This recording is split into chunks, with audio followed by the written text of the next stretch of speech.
Today, I'm going to explain a French science fiction movie called Lucy. The story begins with Lucy, a young American studying in Taipei, Taiwan.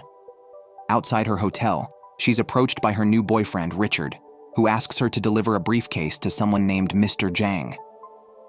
Lucy hesitates because she doesn't know what's inside, even though Richard offers her $500.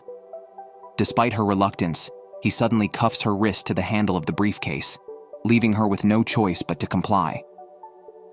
She enters the hotel and tells the receptionist that she wants to meet Mr. Zhang. After she gives her name to the clerk, Richard is suddenly shot and killed outside. At that moment, a group of thugs emerge from the elevator, forcing Lucy to go up with them. Lucy finds herself taken to Mr. Zhang's room, where she's confronted with a horrifying scene: a number of bloodied corpses scattered on the hotel floor, causing her to vomit in shock. Just then, Mr. Zhang appears and calls a man on the phone to translate for Lucy. The man writes down a number on a piece of paper. This is the code to unlock the briefcase. Mr. Zhang then walks to the next room and instructs his men to arm themselves with guns and shields, while forcing Lucy to open the briefcase. Eventually, Lucy reluctantly opens the briefcase, revealing 4 plastic pouches filled with a blue powder. Mr. Zhang returns to the room while his men bring a drugged-up man to sit in front of Lucy and force him to snort some of the blue powder. As a result, the man convulses briefly and starts laughing maniacally. In a brutal decision, Mr. Zhang shoots the man to death.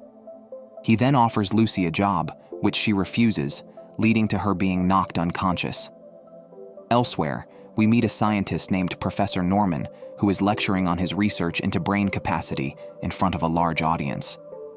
His findings reveal that humans only use 10% of their brain capacity. The only living things that use their brains more than humans are dolphins, which can use up to 20% of their brain capacity, allowing them to navigate and communicate using sonar waves. Back to Lucy, who wakes up in a hotel room, surprised to find a bandage on her stomach. Mr. Zhang's men come in and throw her some clothes. After that, Lucy is taken to Mr. Zhang along with 3 other men.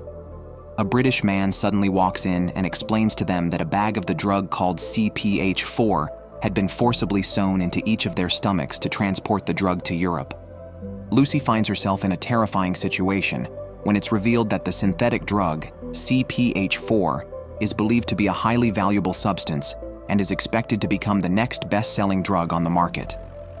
The thugs holding her captive intend to smuggle it around the world.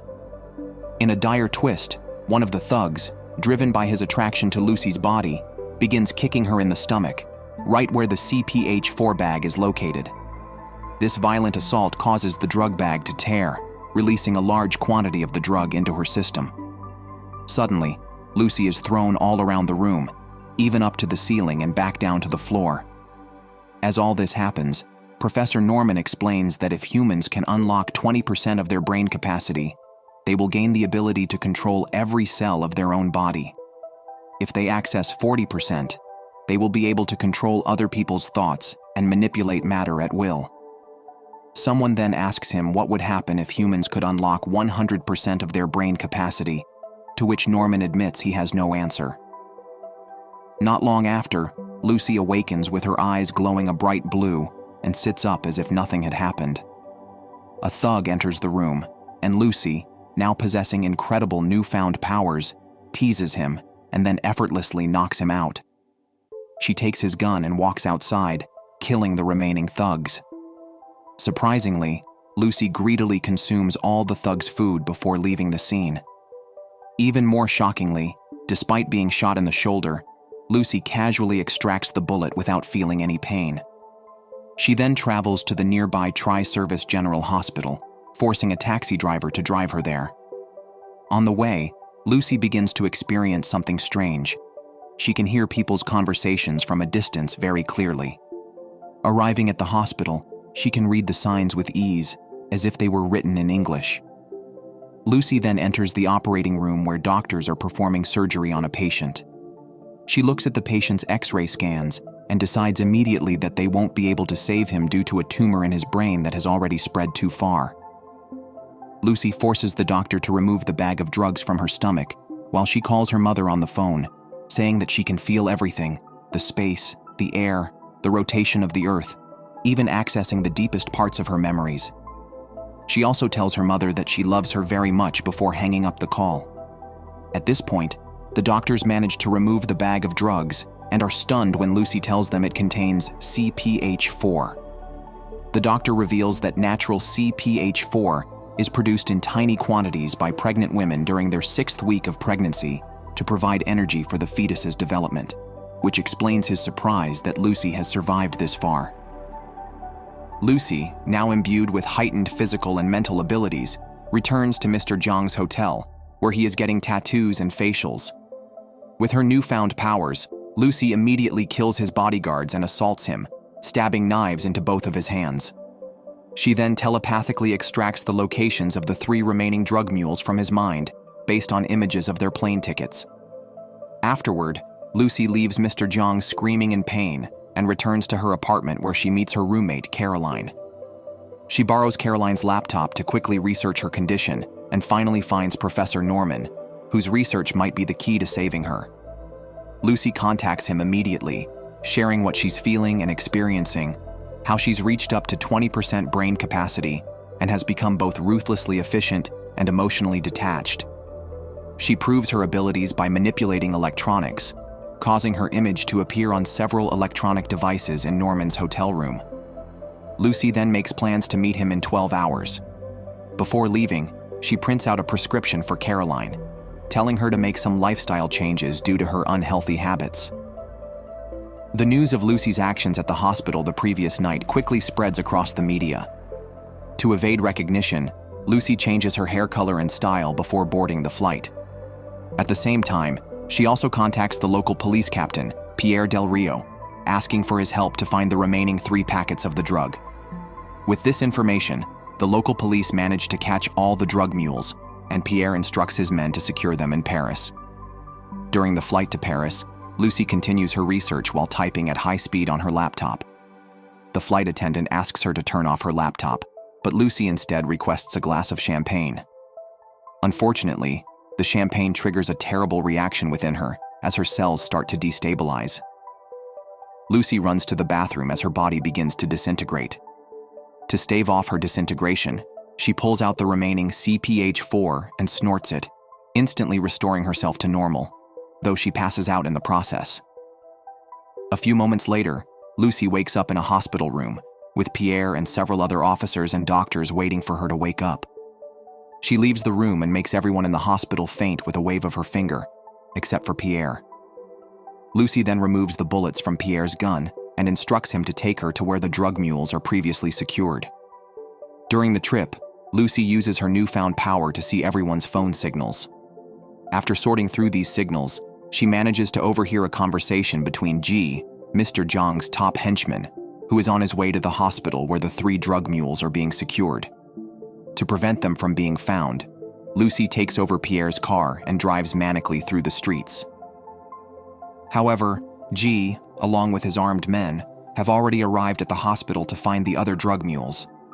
They take them to a room, kill them, and extract the drugs from their stomachs. When they attempt to escape with the drugs, Lucy finally arrives at the hospital. With her brain function at 60%, she moves them around the hall and prevents G from escaping by creating some kind of invisible barrier. She retrieves the drugs from him and starts to leave the hospital, telling Pierre to come with her. Outside, Mr. Zhang notices Lucy in a car and orders his men to follow her. Soon, Lucy and Pierre meet Norman and his colleagues at a university, where Lucy begins to reveal everything she knows with her enhanced brain power, which now exceeds that of a normal human. Meanwhile, Mr. Zhang and his men infiltrate the place and start shooting at the officers. Back in the professor's lab, Lucy discusses the nature of time and life and how people's humanity distorts their perceptions. At her urging, she is intravenously injected with the contents of all 3 remaining bags of CPH4. Her brain power increases to 70%, and her body transforms into a black substance that spreads over computers and other electronic objects in the lab, giving Lucy more energy from the matter, thus granting her extraordinary power. As her brain function continues to increase, she manipulates matter in such a way that she erases everything in the lab, leaving the scientists standing in a white space. Lucy then transforms all of the electronic objects into one next-generation supercomputer. On the other side, Mr. Jiang and his men are overwhelmed against the police, so he orders Ji to blow up the door using a rocket launcher.